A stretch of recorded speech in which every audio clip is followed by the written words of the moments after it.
युवक और कैबिनेट मंत्री में हाथापाई। हमला करने वाले सुरेंद्र को सुरक्षाकर्मियों ने पीटा। हमले के दौरान मंत्री का फटा कुर्ता, सुरक्षाकर्मी की वर्दी भी फटी। पुलिस ने आरोपी को हिरासत में लिया।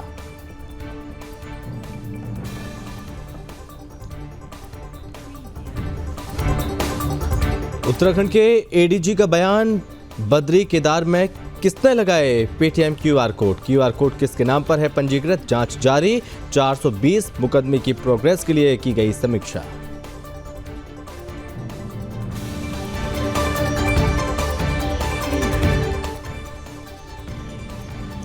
उत्तरकाशी में खराब मौसम का दौर जारी। मौसम में बदलाव के बावजूद धाम पहुंच रहे हैं यात्रियों में देखा जा रहा खासा उत्साह। अगले 2 दिन तक मौसम के खराब रहने की आशंका।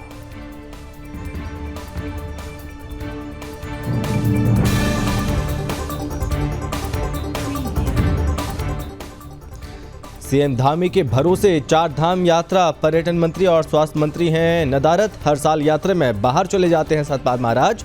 जिम्मेदार महकमे के मंत्री प्रदेश से गायब क्यों, बड़ा सवाल।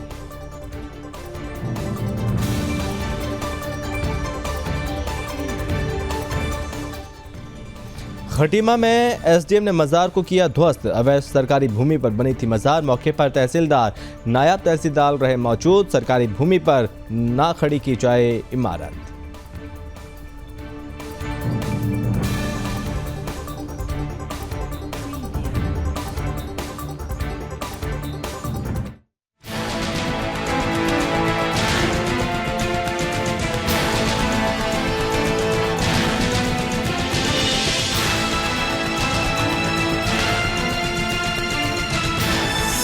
आप देख रहे हैं सुदर्शन न्यूज।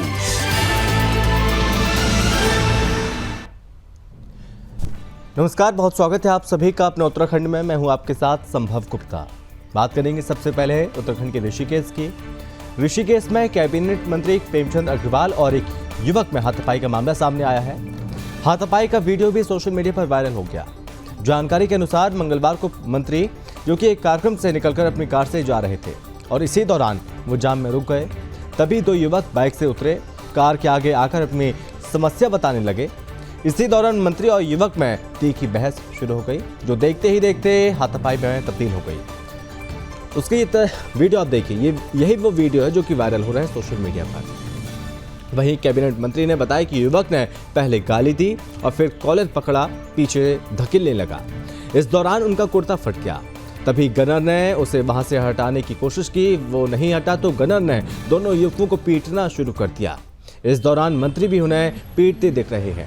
उन्होंने बताया कि उनके सुरक्षाकर्मी ने युवकों को रोकने का प्रयास किया तो उन्होंने सुरक्षाकर्मी के साथ हाथापाई शुरू कर दी। उसकी वर्दी फाड़ दी, जिसके बाद उनकी सलामती के लिए सुरक्षाकर्मी को बचाव करना पड़ा। उन्होंने कहा कि कैबिनेट मंत्री पर राह चलते इस तरह से आक्रमण करना युवकों की गुंडागर्दी को दर्शाता है। इस दौरान सड़क पर काफी लोग एकत्रित हो गए। इन्हीं में से किसी का बनाया वीडियो जो कि वायरल हो रहा है। फिलहाल पुलिस ने सुरेंद्र नेगी को हिरासत में ले लिया है और साथ ही पूछताछ की जा रही है।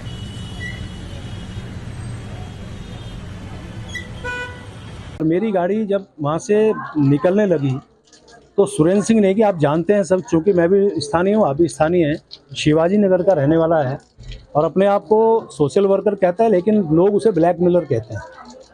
जितनी भी घटनाएं आज से पहले हुई है, लगातार पुलिस में भी उसको पकड़ा गया है। अनेकों बार लोगों के द्वारा उसे पीटा भी गया है, सब जानते हैं उसके बारे में। और उसने मुझे गाली गलौज करने का प्रयास किया, क्योंकि मेरा शीशा खुला हुआ था, गर्मी है तो मैं एसी बहुत कम इस्तेमाल करता हूँ, बारिश भी है।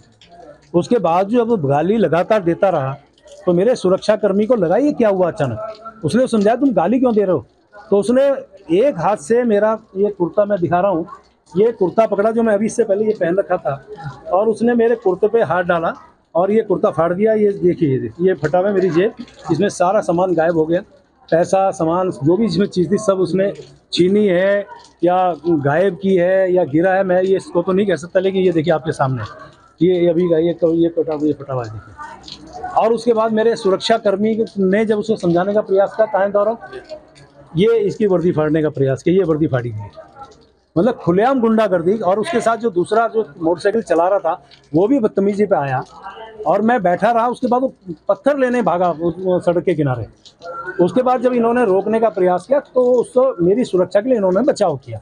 यानी कि मैं ये कह सकता हूँ कि आज तो सीधा सीधा आक्रमण हुआ है, एक गुंडागर्दी हुई है और ये भी मेरे ही क्षेत्र में, लेकिन इसका एक मुझे लगता है धंधा बन चुका है। उसके बाद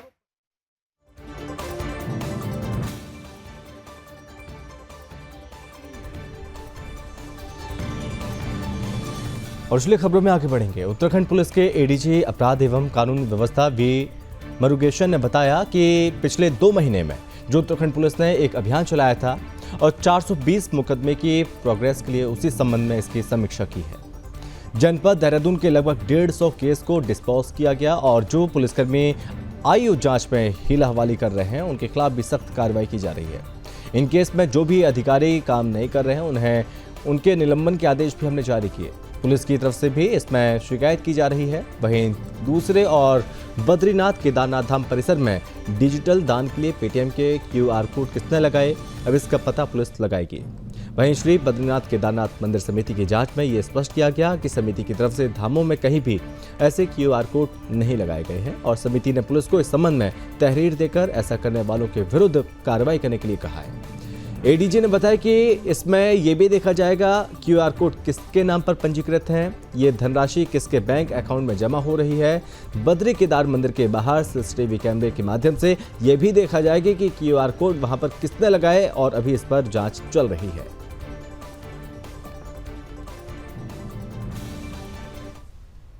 हाँ, जो हमारे पिछले 2 महीने में ड्राइव चलाया था, जो 420 मुकदमे में प्रोग्रेस लाने का, इन्वेस्टिगेशंस को डिस्पोज करने का, उसका समीक्षा हमने जनपद देहरादून को आज किए थे। उस पे करीब इन्होंने तो प्रोग्रेस थोड़ा सा करीब 150 केसेस तो उन्होंने डिस्पोज करा है। उस पे कुछ आईओ लोग हैं, थोड़ा शिथिलता बरती गई है, उनके खिलाफ जांच का भी ऑर्डर किया है और किसने बिल्कुल ही काम नहीं करवाए, इस इन्वेस्टिगेशंस को डिस्पोज नहीं किए हैं, 2 सब इंस्पेक्टर ऐसे उनको हमने निलंबन करने के भी आदेश दिए हैं। जांच होगा उनके खिलाफ भी, तो अभी डिस्ट्रिक्ट पुलिस इसमें कंप्लेंट्स देगी मेरे को। देहरादून डिस्ट्रिक्ट पुलिस के साथ हमने मीटिंग की, सभी डिप्टी एसपीज की। हमारे 3 एजेंडा बिंदु थे। एक तो हमारी सत्यापन और एक एंटी एनक्रोचमेंट ड्राइव चल रहा है उससे रिलेटेड, और हमारी जो ड्राइव चल रहा है इन्वेस्टिगेशन की, जो कोकादडी जो 420 की जो उस पे उसकी प्रगति को भी हमने जांच, जो इन्वेस्टिगेशंस का प्रगति है उसको भी हमने समीक्षा की है। और तीसरा हमारी जो कई सारा जो बट्स एक्ट है, जो prevention of banning of unregulated deposit scheme act है, उसका भी थोड़ा जानकारी हमारे सीओ लोगों को दी है।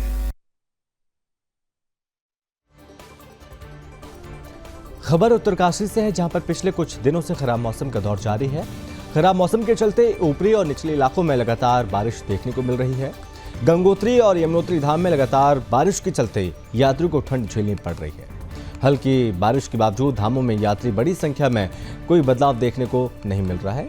यात्री दर्शन के लिए पहुंच रहे हैं और यात्रियों के लिए मौसम का खराब मिजाज पहाड़ों तक पर उत्साहजनक साबित हो रहा है।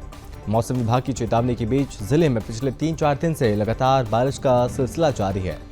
मौसम विभाग के अनुसार अगले 2 दिनों तक मौसम की इसी तरह खराब रहने का पूर्वानुमान है और ऐसे में मई की शुरुआत के बावजूद पहाड़ों पर ठंड पड़ने से आम जनमानस हैरान परेशान है। वहीं गंगा पुरोहित राजेश सेमवाल का कहना है कि मौसम में अचानक बदलाव देखने को मिल रहा है, जिससे यात्री भी गंगा दर्शन के लिए गंगोत्री धाम पहुंच रहे हैं। मौसम में अचानक बदलाव होने से यात्री भी सीमित संख्या में गंगोत्री धाम पहुंच रहे हैं।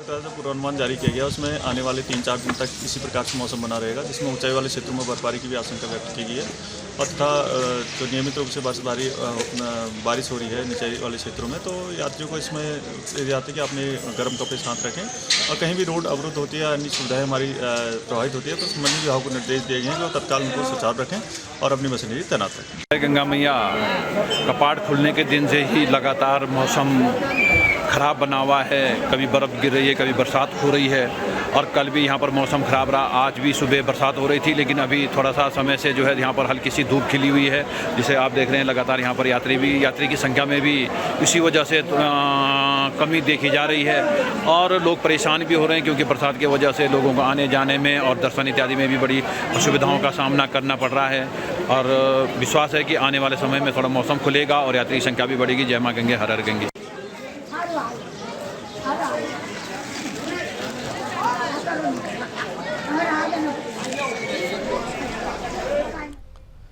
उत्तराखंड में चार धाम यात्रा जहां पे यौवन काल पर है, भारी संख्या में श्रद्धालु उत्तराखंड पहुंच रहे हैं। वहीं उत्तराखंड के पर्यटन मंत्री के उत्तराखंड से गायब होने की बात कही जा रही है। बात सिर्फ पर्यटन मंत्री की नहीं है, बल्कि प्रदेश के स्वास्थ्य मंत्री धन सिंह रावत भी कर्नाटक चुनाव में व्यस्त हैं। और ऐसे में यात्रा में हो रही अव्यवस्था को लेकर विपक्ष ने भी आप सरकार पर, यहाँ पर जो बीजेपी की सरकार है यहाँ पर, उस सरकार पर सवाल खड़े करने शुरू कर दिए हैं। दरअसल उत्तराखंड में चार धाम यात्रा शुरू हुए हफ्ते भर से ज़्यादा का वक्त हो गया, लेकिन हैरानी की बात यह है कि पर्यटन और धर्मस्व मंत्री सतपाल महाराज कहीं दिखाई नहीं दे रहे हैं। बात सिर्फ सतपाल महाराज की नहीं है, बल्कि इस बार तो स्वास्थ्य मंत्री भी प्रदेश से नदारद हैं। और जिससे सवाल उठ रहे हैं कि क्या पर्यटन और धर्मस्व मंत्री को उत्तराखंड में चल रही चार धाम यात्रा से कोई मतलब नहीं है। विपक्ष भी चार धाम यात्रा की तैयारियों पर सवाल उठाते हुए पर्यटन और धर्मस्व मंत्री के साथ स्वास्थ्य मंत्री धन सिंह रावत की भूमिका पर सवाल उठा रहा है। वहीं स्वास्थ्य मंत्री धन सिंह रावत भी कर्नाटक चुनाव में व्यस्त हैं। कर्नाटक में आपको बता दें कि चुनाव चल रहे हैं और इस बीच तमाम राज्यों के जो मंत्री हैं, जो तमाम बड़े नेता हैं, उनकी जिम्मेदारी जो कि चुनाव में लगाई गई है चुनाव प्रचार के लिए, जबकि राज्य सरकार के मंत्री कहते हैं कि ये यात्रा सभी की सामूहिक जिम्मेदारी है। और आपको बता दें कि ये मंत्री किसी धाम के कपाट खुलने पर नहीं पहुंचे, यात्रा रोटेशन समिति द्वारा बसों को रवाना किए जाने के समय भी नहीं पहुंचे। हालांकि यात्रियों को लेकर मुख्यमंत्री पुष्कर सिंह धामी लगातार मॉनिटरिंग भी कर रहे हैं और इसके लिए 3 IAS अधिकारियों को नोडल अधिकारी को नियुक्त किया गया है। लेकिन जिस मंत्री के पास धर्मस्व और पर्यटन विभाग का जिम्मा है, उनकी खुद की जिम्मेदारी बनती है कि वो ऐसे वक्त पर उत्तराखंड में जरूर रहें। हालांकि भाजपा भी दबी जुबान में ही सही पर्यटन मंत्री का बचाव करते हुए नजर आ रही है कि यात्रा से पहले सतपाल महाराज ने व्यवस्थाओं को परखने के लिए कई बैठकें की हैं और इसको लेकर पहले ही रणनीति बनाई जा चुकी है।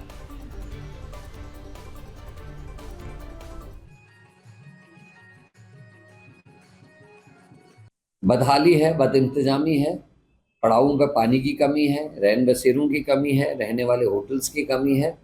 और जोशीमठ जो बद्रीनाथ का पहला पड़ाव है और बहुत ही महत्वपूर्ण है, 80 करोड़ से ज़्यादा हिंदुओं की आस्था का केंद्र है, उसकी जो बदहाली है, 1-1.5 साल से वहाँ लोग आंदोलन कर रहे हैं, अभी तक सड़कों में बैठे हैं, कोई सरकार कुछ ध्यान नहीं दे रही है।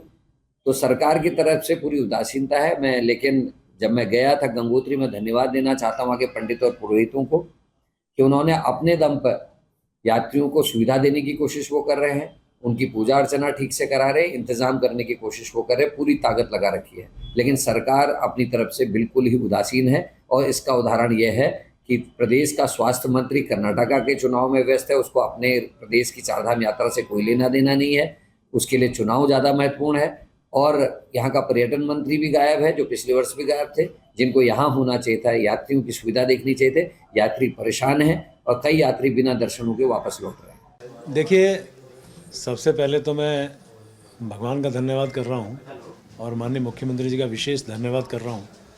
चार धाम यात्रा पे जिस प्रकार से मॉनिटरिंग माननीय मुख्यमंत्री जी बार बार कर रहे हैं और चार धाम यात्रा बहुत अच्छे ढंग से व्यवस्थित रूप से चल रही है। मैं इसको एक छोटा सा उदाहरण दे रहा हूँ कि 29 तारीख को मैं गंगोत्री में था और गंगोत्री में जब मैं था तो वहाँ के यात्रियों से वहाँ की व्यवस्थाओं को लेके मैंने खुद ने वहाँ स्थलीय निरीक्षण किया तो मैंने पाया कि व्यवस्थाएं भी बहुत अच्छी हैं और यात्री भी बहुत संतुष्ट थे। उसमें मैं बता सकता हूँ कि महाराष्ट्र के, छत्तीसगढ़ के और झारखंड के, गुजरात के इन जो श्रद्धालुओं से मेरी बातचीत हुई।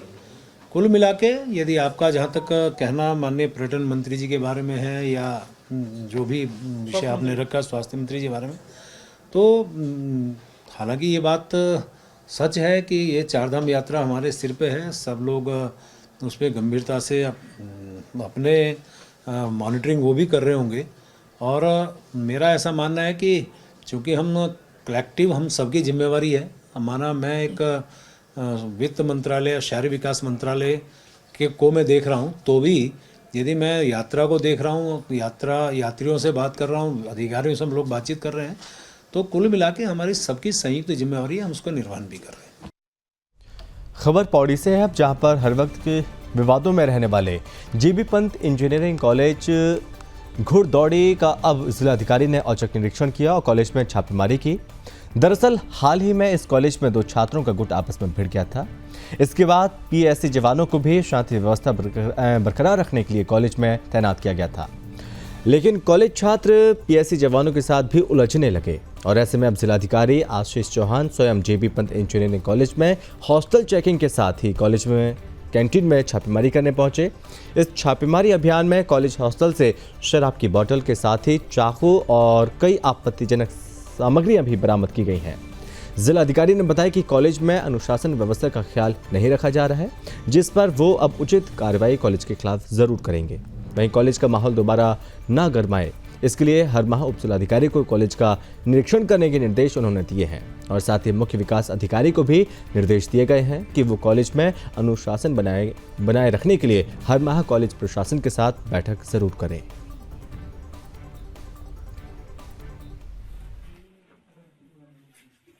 घुड़दौड़ी इंजीनियरिंग कॉलेज में आज हम लोगों ने निरीक्षण किया और निरीक्षण में जो कमियां पाई गई उन्हें तत्काल सुधारे जाने के लिए हम लोगों की तरफ से मेरी तरफ से निर्देशित किया गया है कॉलेज एडमिनिस्ट्रेशन को, और उसमें उनके हॉस्टल में स्पेशली काफ़ी सुधार की गुंजाइश है और जो खामियां मिली हैं उसमें डिसिप्लिनरी एक्शन जो लिए जाने हैं उसके लिए भी मेरी तरफ से डायरेक्शंस गए। साथ ही सीडीओ के स्तर पर मासिक रूप से उसे चेक किए, मासिक रूप से उनकी समीक्षा किए जाने और एसडीएम स्तर से निरीक्षण किए जाने हेतु भी हम लोग एक मैकेनिज्म बना रहे हैं ताकि वहाँ पे डिसिप्लिन और पढ़ाई के माहौल को बेहतर कर सकें। कचरा इतना जबरदस्ती का कचरा पड़ा है और आप खबर खटीमा से है, जहां पर उप जिलाधिकारी रविंद्र सिंह बिष्ट द्वारा प्रतापपुर नंबर 2 में अवैध रूप से सरकारी भूमि पर निर्मित एक मजार को ध्वस्त करने का कार्य किया गया। न्यायालय के आदेशों के अनुपालन में उप जिलाधिकारी द्वारा कार्रवाई की गई है। मौके पर तहसीलदार शुभांगिनी और नायब तहसीलदार मौजूद थे। उप जिलाधिकारी ने बताया कि उनके द्वारा सरकारी भूमि पर अवैध रूप से निर्मित इमारतों को ध्वस्त करने का कार्य किया जा रहा है। उन्होंने कहा कि कौन व्यक्ति किस धर्म को मानता है, ये प्रशासन का विषय नहीं है। आपको बता दें कि उत्तराखंड के मुख्यमंत्री द्वारा सरकारी भूमि पर अवैध रूप से बनाई गई तमाम मज़ारों को ध्वस्त कराने का कार्य किया जा रहा है। इतना ही नहीं, सरकारी भूमि पर किसी भी धर्म की कोई भी इमारत यदि खड़ी की जाती है तो प्रशासन द्वारा इमारत को ध्वस्त कराने का कार्य किया जाता है, जो न्यायालय के आदेशों के अनुपालन के अनुसार है।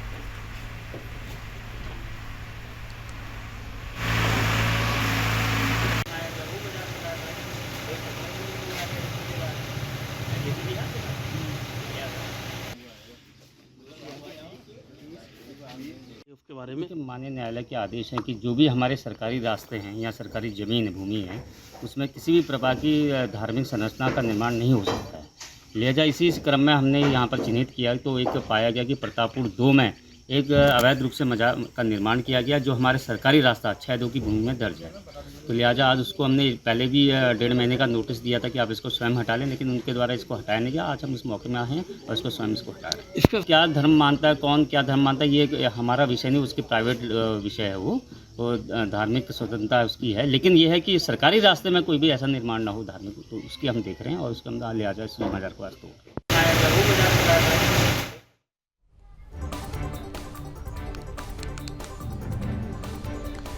खबर मसूरी से है, जहां पर मॉल रोड के पुनर्निर्माण और सौंदर्यीकरण का कार्य प्रशासन के लिए सिरदर्द बन गया है। लगातार हो रही बारिश के कारण मॉल रोड पर काम नहीं हो पा रहा है, जिससे लोग हैं जो राहगीर हैं उन्हें भारी परेशानियों का सामना भी करना पड़ता है। मॉल रोड को खोदने के बाद मॉल रोड में कीचड़ हो गया, जिससे पैदल चलने वाले लोगों को भारी दिक्कतों का सामना करना पड़ रहा है। प्रशासन द्वारा मॉल रोड के पुनर्निर्माण के कार्य को जल्द से जल्द पूरा किए जाने को लेकर दिन रात काम किया जा रहा है। खुद एसडीएम नंदन कुमार और नायब तहसीलदार विनोद तिवारी प्रशासनिक टीम के साथ लगातार काम की मॉनिटरिंग कर रहे हैं। एसडीएम द्वारा एक बार फिर मॉल रोड का निरीक्षण कर अधिकारियों को मॉल रोड के पुनर्निर्माण के काम को चरणबद्ध तरीके से करने के निर्देश दिए गए हैं। उन्होंने कहा कि 3 दिनों से लगातार बारिश होने के कारण मॉल रोड के पुनर्निर्माण के काम में खासी दिक्कतें आ रही हैं, लेकिन बारिश होने के बावजूद भी काम को लगातार किया जा रहा है। उन्होंने कहा कि सड़क किनारे स्थानीय लोगों की पेचो लाइनें हैं, जिसको शिफ्ट किया जाना है और ऐसे में मॉल रोड के दोनों तरफ से हो रहे अतिक्रमण को भी हटाया जाना चाहिए, जिसको लेकर जल्द कार्रवाई की जाएगी। उन्होंने कहा कि मॉल रोड के सौंदर्यीकरण का कार्य जो हो रहा है उसे बेहतर तरीके से डिज़ाइन किया गया है और जब काम पूरा हो जाएगा तो मॉल रोड देखने लायक होगा और ये पर्यटकों के लिए आकर्षण का केंद्र भी बनेगा।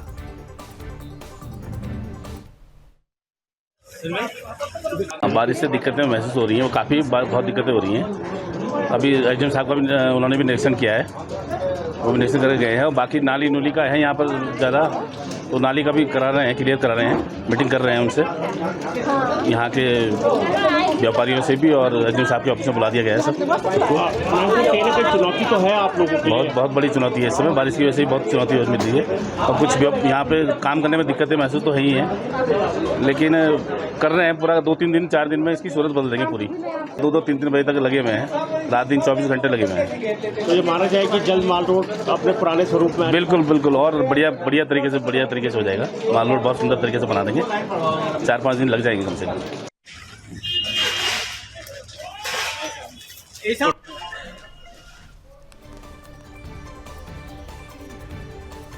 खबर पौड़ी से है, जहां पर पूरे प्रदेश भर की यात्रा पर निकले मानसखंड झांकी रथ को विधायक राजकुमार पौड़ी ने हरी झंडी दिखाकर श्रीनगर के लिए रवाना किया। गणतंत्र दिवस परेड में विभिन्न राज्यों में भारत सरकार के मंत्रालयों की 27 झांकियों में से पहले स्थान पर रहा मानसखंड झांकी रथ पौड़ी पहुंचा, लेकिन खराब मौसम के कारण उसे बस अड्डे में ही खड़ा कर दिया गया। आपको बता दें कि 18 मई तक प्रदेश के ब्लॉक मुख्यालय और साथ ही मुख्य शहरों में घूम कर इसे प्रदर्शित करने को लेकर निकले इस रथ में जागेश्वर मंदिर, कॉर्बेट नेशनल पार्क, एपड़ आर्ट और वनों का समावेश बखूबी दर्शाया गया। विधायक ने झांकी के गणतंत्र दिवस परेड में पहले स्थान पर रहने पर खुशी व्यक्त की। उन्होंने इस दौरान पूरे प्रदेश में यात्रा पर निकले मानसखंड झांकी रथ की सुखद यात्रा की कामना भी की।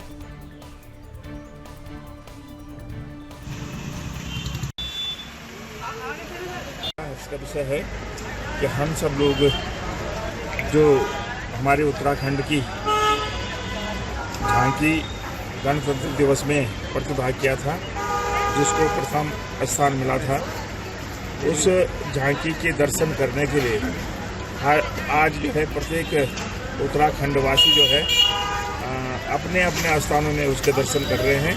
ये बड़ा सौभाग्यशाली दिन है। ये झांकी जो है प्रत्येक क्षेत्र में जाने वाली है पूरे उत्तराखंड में, और कुमाऊं क्षेत्र से शायद शुरू हुई है, आज पौड़ी में पहुंची है। मैं झांकी का बहुत बहुत स्वागत करते हुए यहाँ से आगे उनका जो सफ़र है वो मंगलमय हो और निष्कंटक उनकी यात्रा पूर्ण हो, ऐसी मेरी शुभकामनाएं। बहुत बहुत बधाई। इस अवसर पर इतना ही। मैं समझता हूँ कि पिछली बार माननीय मुख्यमंत्री जी का प्रयास था कि हम अपनी यात्रा को जो है, जो आसपास के क्षेत्र हैं, यात्रा रूट के आसपास के क्षेत्र हैं, जैसे पौड़ी हो गया, उधर टीरी झील हो गया, तो इन क्षेत्रों में भी पर्यटक जाए, इसके लिए कुछ व्यवस्थाएं बनाई गई हैं। तो उसमें जो है जो मेन रूट है, जैसे देवनाथ से पौड़ी की तरफ कुछ यात्रियों को डाइवर्ट किया जाएगा, कुछ टीरी की तरफ से जाएंगे। इस तरफ सभी तरफ जो है यात्रियों को जाने का मौका मिलेगा।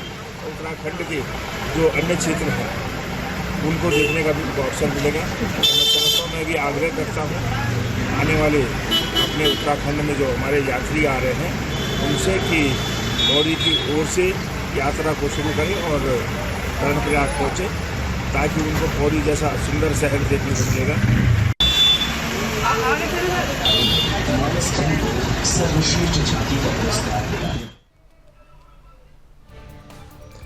खबर गदरपुर से है, जहां पर खंड विकास अधिकारी कार्यालय के सभागार में पलायन आयोग के प्रदेश उपाध्यक्ष एसएस नेगी ने अधिकारी और कर्मचारियों के साथ बैठक की। इस दौरान क्षेत्र के विभिन्न समस्याओं को लेकर चर्चा करते हुए जनहित में कई आदेश दिए। उन्होंने कहा कि केंद्र सरकार और राज्य सरकार की योजनाओं को किस तरह धरातल पर उतारा जाएगा, उस पर चर्चा की गई है।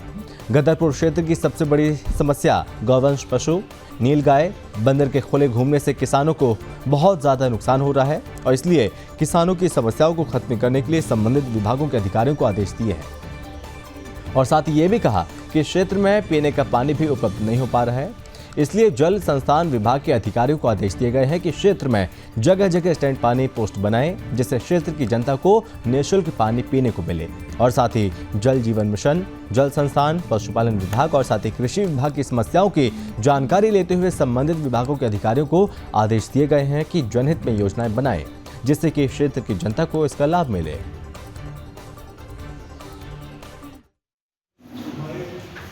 ग्राम विकास एवं पलायन निवारण आयोग का ये कार्यक्रम चल रहा है, हर विकास खंड में जा रहे हैं, लोगों से चर्चा कर रहे हैं किस तरह से जो स्थानीय लोग हैं, जो ग्रामीण क्षेत्रों में रह रहे हैं, खासकर जो छोटा किसान है, उसकी आजीविका कैसे बढ़ाई जाए।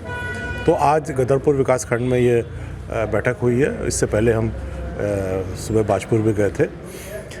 इसमें कई बातें निकल के आ रही हैं, खासकर जो छोटा किसान है वो परेशान है और सरकार को हम सुझाव देंगे जो यहाँ बातें निकल के आ रही हैं, किस तरह से उसकी आय बढ़ाई जा सकती है, जैसे मत्स्य से है या मशरूम से है या मौन पालन से है ना, और या जैसे आपने पानी का बोला, आपने आवारा पशुओं को बोला, तो ये राज्य स्तर पर इनका संकलन करके सरकार को सुझाव दिए जाएंगे।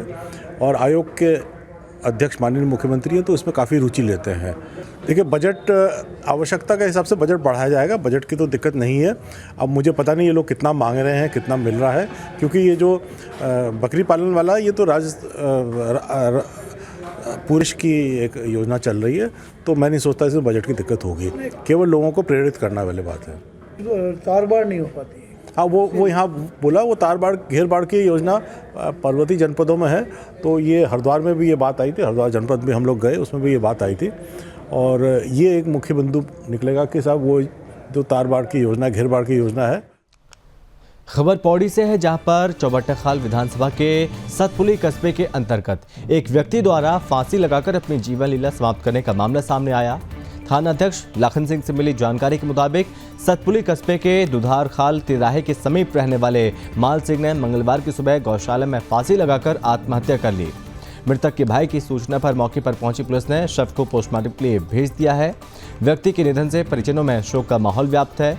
एसडीएम संदीप कुमार ने बताया कि मामले में पुलिस ने शव को पोस्टमार्टम के लिए भेज दिया। अब जांच के बाद ही व्यक्ति की मौत के पीछे के कारणों का पता लग सकेगा।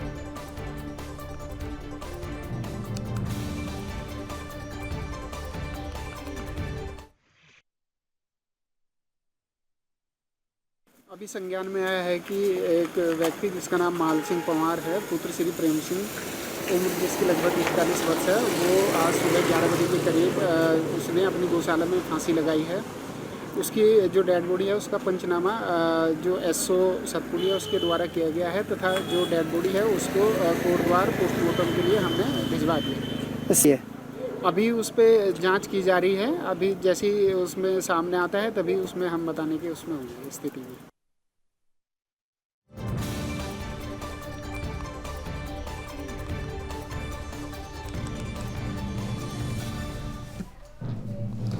और इसी के साथ इस बुलेटिन में बस इतना ही। आप बने रहिए सुदर्शन न्यूज के साथ। जय हिंद।